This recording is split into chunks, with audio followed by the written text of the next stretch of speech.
Alors, nous sommes le 7 avril aujourd'hui et le Seigneur me met à cœur de partager avec vous une petite recette dont il m'a béni aujourd'hui et j'en reviens pas parce que c'est pas le genre de choses que j'aurais eu le réflexe de faire en temps normal. Mais j'avais un surplus, disons que j'avais préparé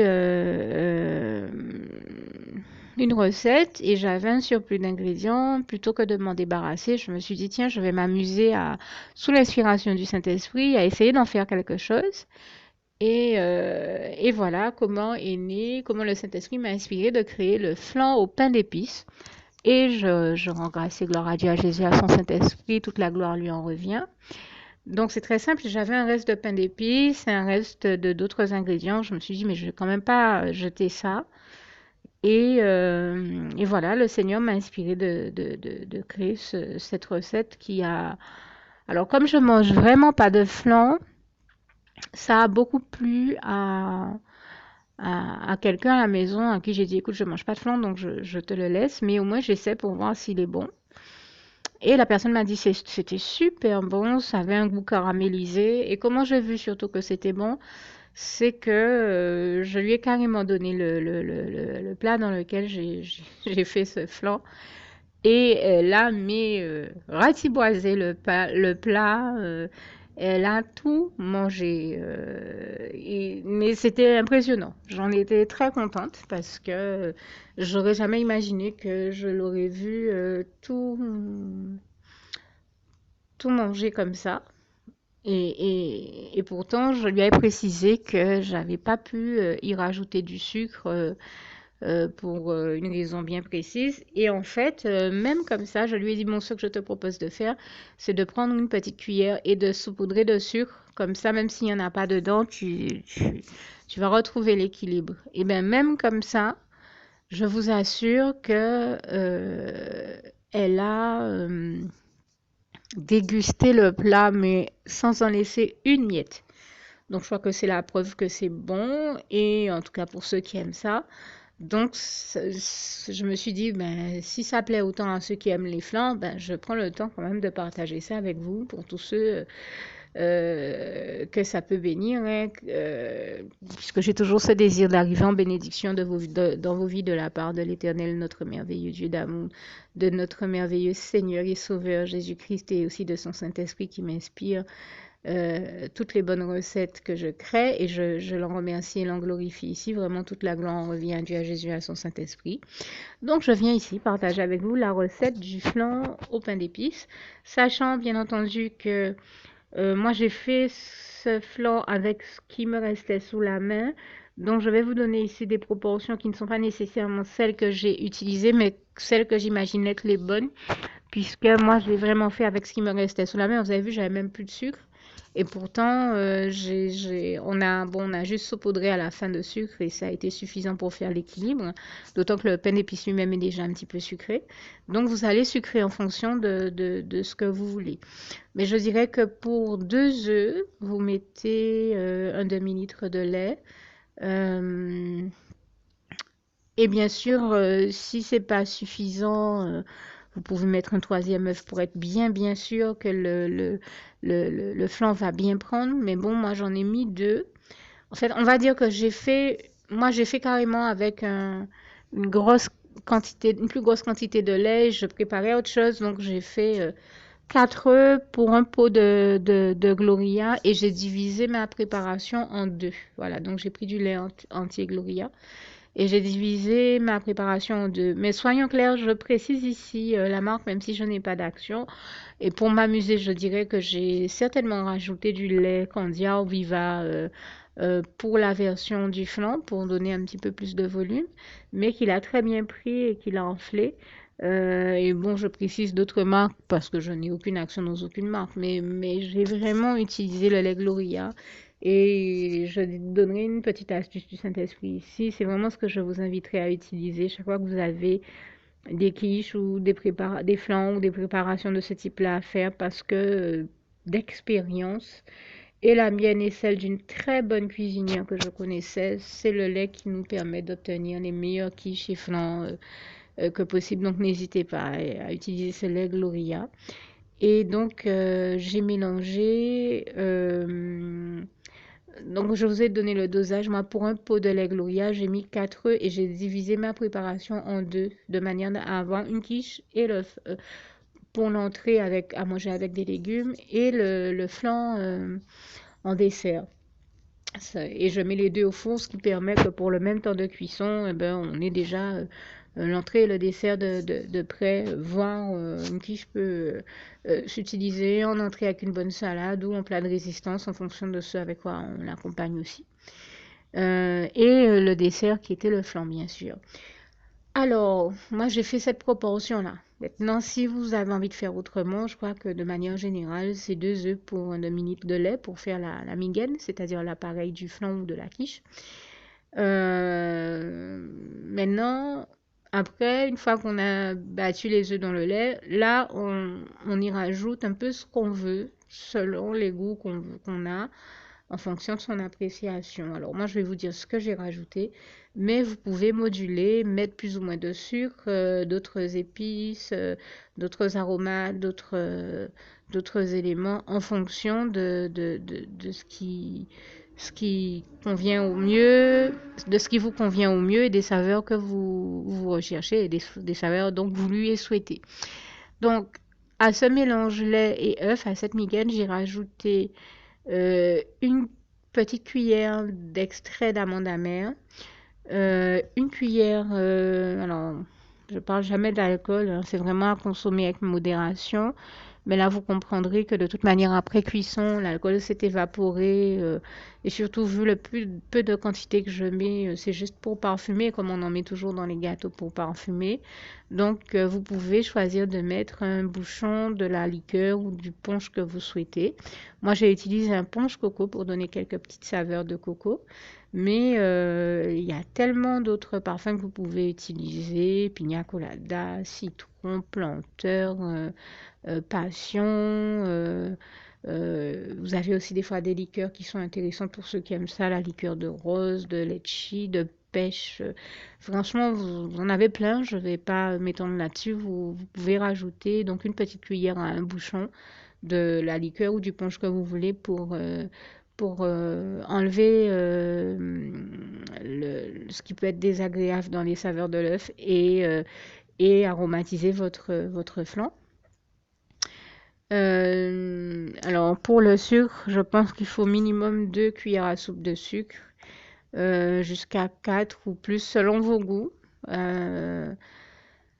Vous allez moduler, en rajouter plus ou moins, enfin vous sucrez à votre goût, hein, en fonction de ce que vous souhaitez. Et puis avec le type de sucre aussi de votre choix. Moi j'utilise du sucre de canne, mais ça peut être du sucre blanc, ça peut être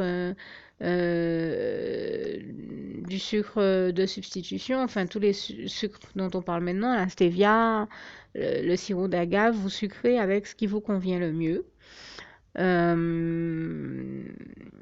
Et du sucre de coco aussi, tant que j'y pense, ou tout autre sucre, le sucre qui vous convient le mieux. Et une fois que vous avez fait ça, vous pouvez aussi rajouter des épices et aromates. Dans mon cas, j'ai mis un peu de cannelle. Ceux qui aiment peuvent mettre de la muscade, du gingembre, je pense à tout ce qui est cardamome et autres épices. N'hésitez pas à mettre ce que vous souhaitez. De l'anis étoilé aussi, puisque dans le pain d'épices, il y en a. Et de manière générale, je crois qu'il est la chose la plus indiquée à faire, c'est de rajouter les épices qu'on retrouve dans le pain d'épices pour rappeler la saveur ou peut-être rehausser la présence d'une épice plutôt qu'une autre. Voilà, mais le pain d'épices lui-même contient au moins 5 épices de manière générale. Donc, même là, même sans épices, ça marche aussi très bien puisqu'il a déjà lui-même des épices et des saveurs bien prononcées. Et puis, moi, dans le peu de quantité que j'ai utilisé, je n'ai mis qu'une tranche. Mais moi, j'aurais conseillé d'en mettre au moins 2 à 4 si on veut vraiment retrouver les saveurs du pain d'épices. Parce qu'à la cuisson, le pain d'épices fond dans la migaine, fond dans le mélange. Euh, donc, si vous aimez vraiment très fortement les saveurs du pain d'épices, n'hésitez pas à en mettre 4-5. Et puis, une fois que votre pain d'épices est cuit et refroidi, à le décorer avec des petits cubes de pain d'épices, un peu comme on rajouterait des croûtons sur une soupe. Ou des petites bûchettes de pain d'épices. Je pense que vous voyez ce que je veux dire. N'hésitez pas à faire un petit décor en pain d'épices par-dessus. Euh, je pense que ça peut donner une petite note originale et en plus c'est pratique parce que ça rappelle ce dont est fait ce flan. Alors, donc une fois qu'on a fait tout ça, on mélange bien les tranches de pain d'épices découpées en cubes dans la miguelle, c'est-à-dire le mélange les œufs, épices et consorts que je viens de citer. On peut rajouter aussi des zestes de citron si on aime ça, parce que c'est vrai que par exemple à la place de ou avec les punchs en question, ça vient rajouter des saveurs qui sont agréables et plus raffinées. Euh, et puis donc on mélange le tout. On peut rajouter aussi, c'est une astuce à laquelle je pense, mais là vous ferez en fonction de vos goûts, c'est pas indispensable parce que le pain d'épices a déjà des saveurs bien marquées. On peut choisir d'y rajouter quelques fruits secs en fonction de ce qu'on aime et qui peut venir apporter des saveurs intéressantes. Je pense par exemple à des abricots secs, des raisins secs. Bon, certains voudront rajouter des pruneaux, bon, je sais pas, chacun fait en fonction de ses goûts. Certains voudront rajouter aussi des noix, peut-être. Alors, il y a la noix de macadamia, de pécan, les cerneaux noix aussi. Enfin, là aussi, vous pouvez choisir de rajouter ce que vous voulez. Euh, on peut aussi choisir pour apporter d'autres saveurs si on n'a pas de punch, de zeste de citron, une petite cuillère d'une huile bien parfumée, telle que l'huile de sésame toastée. Une à deux petites cuillères, pas plus pour ne pas rendre le dessert trop gras. Mais je crois que ça peut donner des saveurs intéressantes, notamment l'huile de sésame toastée qui rapporte des saveurs particulières et des fois une petite touche de noisette. Alors, il y a l'huile de noisette qui existe, que j'ai déjà testé. Il y a l'huile de noix et l'huile de noisette.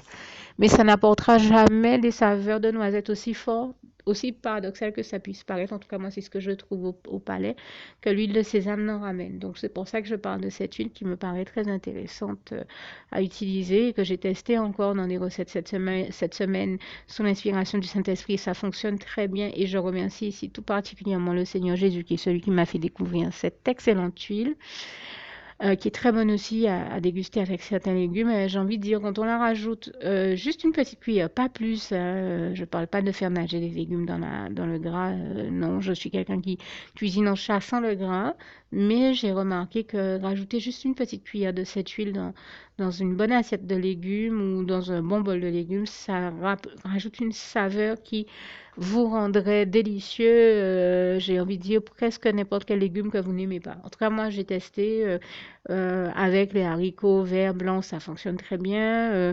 Légumes que je n'aime pas, généralement, c'est le navet. Et bien là, ça rend le navet totalement agréable. Pour vous donner un exemple, je vous invite à tester ça entre parenthèses, hein. C'est un petit plus que je donne ici de la part C'est une astuce supplémentaire de plus donc que je donne ici de la part du Saint-Esprit puisque je parlais de l'huile de sésame toastée. Je rajoute cette précision ici et je referme surtout ici cette parenthèse également. Et donc, on rajoute un peu ce qu'on veut en fonction de ses goûts à ce flan. Personnellement, je dirais que pour garder vraiment au flan les saveurs du pain d'épices, le mieux c'est de ne mettre que le pain d'épices. Voilà, il me semble. Et une fois que c'est fait, eh bien, on enfourne, qu'on a rajouté tout ce qu'on peut vouloir. Vous allez faire en fonction de ce que vous souhaitez y mettre. Je pense au baies de goji, je pense aussi à des petits dés de pois. Ça peut être intéressant. Là, vraiment, c'est vous qui voyez ce que vous souhaitez faire. Des petits morceaux d'ananas au sirop. Ça fait partie des choses qu'on peut rajouter à ce flan. Il y a d'autres fruits au sirop, des pêches. Enfin, vraiment, vous ferez en fonction de ce que le Seigneur vous inspirera de faire. Bien sûr, de préférence, pas un fruit qui lâchera trop d'eau dans le flan pour qu'il garde sa texture de flan, bien entendu. Et donc, une fois que vous avez rajouté tout ce que vous voulez et testé toutes les options que vous voulez, vous enfournez donc votre appareil à flan dans un plat allant au four pendant 1 heure à 170 degrés. Et si vous voulez mon avis, avant que l'heure ne s'écoule, le flan est déjà cuit. Mais comme généralement, personnellement, je l'enfourne avec ma quiche Lorraine, c'est comme ça que je fais d'une pierre deux coups et quand c'est au four, j'ai une autre technique avec laquelle ça va beaucoup plus vite et ça prend pas autant de temps. Mais quand c'est mon four traditionnel, là, je laisse vraiment cuire et dorer ma quiche comme mon flan. Et là, c'est 1 heure à 170 degrés. J'espère que vous allez apprécier, que vous me mettrez vos suggestions et je vous souhaite une bonne dégustation de la part du Saint-Esprit. Que Dieu vous garde et vous bénisse tous. À bientôt. Alors, pour toutes celles et ceux qui ne l'auraient jamais encore fait auparavant, je partage avec vous ici la prière par le biais de laquelle le Seigneur Jésus m'a sauvé la vie et vous invite tout simplement à lui ouvrir vos cœurs, à être sincère avec lui dans ce que l'on va dire ici, puisque si Dieu me met à cœur de partager avec vous cette prière, tout comme il le fait toujours avec chacun de nous, c'est tout simplement parce que Dieu nous a sauvé la vie, m'a sauvé la vie et nous a sauvé la vie à tous, hein, tous ceux qui partageons avec les autres cette prière, et que nous l'avons vu nous faire tellement de bien, nous donner tellement d'amour, nous combler de bonheur dans les bras d'amour de Jésus, et bien que nous souhaitons au maximum de personnes d'aller aussi au paradis et de connaître le bonheur des bras d'amour de Jésus ainsi que d'être sauvés par lui. Mais bien entendu, pour être sauvé, encore faut-il prendre le temps de demander à l'être et d'accepter donc le Seigneur Jésus-Christ comme son sauveur personnel, ce qui est ici l'objet de cette prière. Alors, n'oubliez pas à cet effet qu'il est notamment écrit en Acte 4, verset 12, que Dieu, dans sa grande sagesse, dans sa sagesse infinie, a choisi le Seigneur Jésus-Christ, qu'il l'a mandaté, qu'il a délégué pour être le seul sauveur de toute l'humanité et qu'il n'y a aucun autre nom que celui du Seigneur Jésus-Christ qui nous ait été donné, qui ait été donné à toute l'humanité pour être sauvé. Voilà pourquoi nous avons la certitude qu'en acceptant le Seigneur Jésus comme notre sauveur personnel, nous faisons définitivement le bon choix, d'autant qu'il est également écrit en Jean 14, verset 6, Jésus-Christ est le chemin, la vérité et la vie. Nul ne va au Père Dieu sans passer par le Fils Jésus-Christ. Voilà pourquoi nous devons donc adresser au Seigneur Jésus la prière qui suit. Donc Seigneur Jésus-Christ, n'hésitez pas donc à dire cette prière à haute voix en vous mettant bien entendu dans un lieu où vous savez que vous pouvez prier en toute sérénité. Donc Seigneur Jésus-Christ, je t'accepte aujourd'hui comme mon sauveur personnel, moi un tel, vous dites votre nom et votre prénom. Et je te demande aussi, Seigneur, vraiment de continuer à veiller sur moi et sur ma vie. Je remets d'ailleurs toute ma vie entre tes mains, éternel mon Dieu, Jésus d'amour, Saint-Esprit, puisque tu en es le Créateur. Je remets cette vie entre tes mains, je te la donne puisqu'elle t'appartient, puisque tu l'as créée. Et je te demande de me conduire à toutes les victoires et réussites que tu as prévues pour ma vie. Tout comme je te demande aussi pardon, éternel mon Dieu, Jésus d'amour, cet esprit, pour tous les péchés que j'ai commis tout au long de ma vie, dès le début jusqu'à la date d'aujourd'hui incluse. Pardon aussi, Seigneur Jésus, pour toutes les fois où j'ai fait mal à ton cœur. Et surtout, merci, Seigneur Jésus, quand le bon moment sera venu pour ça, de revenir me chercher pour m'amener avec toi dans tes bras d'amour au paradis où je veux demeurer et continuer à te servir et à t'appartenir pour l'éternité en éternité, et c'est au nom puissant du Seigneur Jésus-Christ que j'ai fait cette prière. Soyez bénis, vous tous qui avez fait cette prière, que Dieu vous garde et vous bénisse tous, et surtout, n'oubliez pas de partager cette prière avec le maximum de personnes autour de vous, tous vos contacts, famille, amis et bien-aimés, et que Dieu vous en bénisse. À bientôt.